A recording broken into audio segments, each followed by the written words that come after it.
Morning everyone, here's Home speaking. For my entrepreneurship project, I interviewed Christian Laurian, the author of the Leah, is that book, and about how he turned a creative idea into a published novel.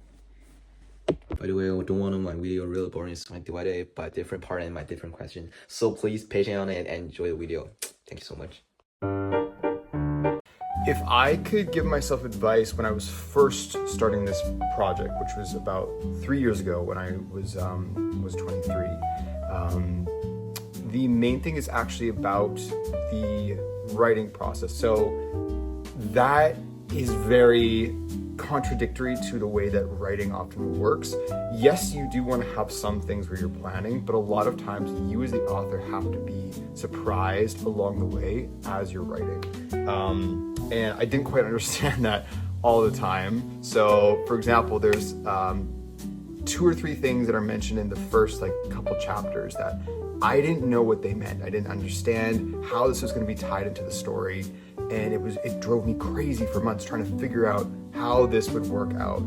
And would have to wait, it turns out, about 4 months before I found out, oh, okay, this is the reason why this character is this. Oh, this is why they mentioned this, blah, blah, blah.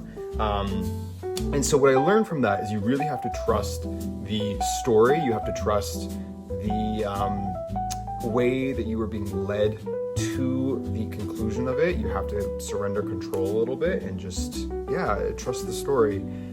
So if I had known that beforehand, I would have probably saved myself some sleep. But most of people think how do novel has a prototype? But apparently, just like Christian said, that for an author, early draft function much like prototype. They allow ideas to be tested and refined before publication. So because I was working with a smaller publishing house to start off with, a lot of the work that sometimes falls on the publication houses, like when you're dealing with a larger one, on their shoulders, it usually fell onto mine. So that was learning how to market the book by, reaching out to different Indigo stores. I'm currently on a book tour across Canada. So that was something that I had to do myself to initiate that. So reaching out to stores, arranging book signings.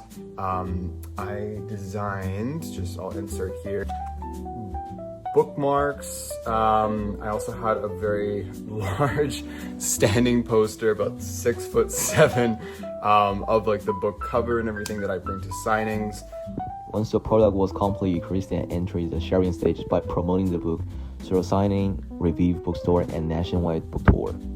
And then I also had to hire a publicist as well. So she has done a lot of the work in scheduling interviews, garnering different review places and everything. The initial 4 reviews that I have on the back of the book and on the front, those are things that I also had to learn about and submit for. So you send off the manuscript for them, you track down whoever is open to receiving that. Sometimes you'll have to pay some sort of fee that's involved with getting a review. It doesn't guarantee a good review, it just guarantees that you will get someone to review your book. For this particular book, I had such a hand in every aspect of it. So all of the formatting inside, there's these beautiful chapter markers, which I commissioned an artist to do to represent the dual narrator of the book, the general formatting, the edits, the back design, front design. And for that stage, the making stage, the final product is created. Christian work on editing, formatting, artwork, and design to prepare the novel for publication. For anyone who wants to work in the arts, whether as a writer or musician or filmmaker or sculptor, whatever it is that you want to do, the 2 things you have to have is a lot of passion and a lot of dedication. So passion because you need to love what you do, and not just the art form, but specifically what you do with that art form. You have to have all of this passion to generate your drive, because oftentimes it will take time, and sometimes a lot of time, for you to really see a return on investment, or really see the success, the financial stability, whatever it is that you want from this, you have to kind of push through for a long time to sometimes get there. And the other, that ties in with dedication, right? You cannot just sort of say, oh, I love to paint, but I don't really want to do it. I don't really want to work on it. I don't really want to get better at it or refine my craft. I'm just going to kind of do a few brush strokes on Wednesday, and then I'll see you in 2 weeks and I'll do a couple more, right? No, you have to sit down and really take the time to get better, to explore and create. And again, you have to be patient and wait. While you are creating, you have to not get discouraged when things sometimes don't happen as fast as you may want. So yeah.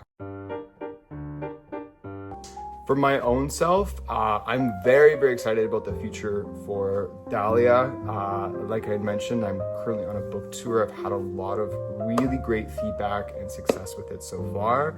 I'm excited to move to a larger publishing house. I'd love to see adaptations in different languages, or translation in different languages, and then also an adaptation for the big screen. That's my ultimate goal with this project. In the meantime, I'm also working on a new novel, which is very, very different. While Dahlia is quite intense, definitely darker, I'm working on a comedy, a drama comedy, something totally different, change it up.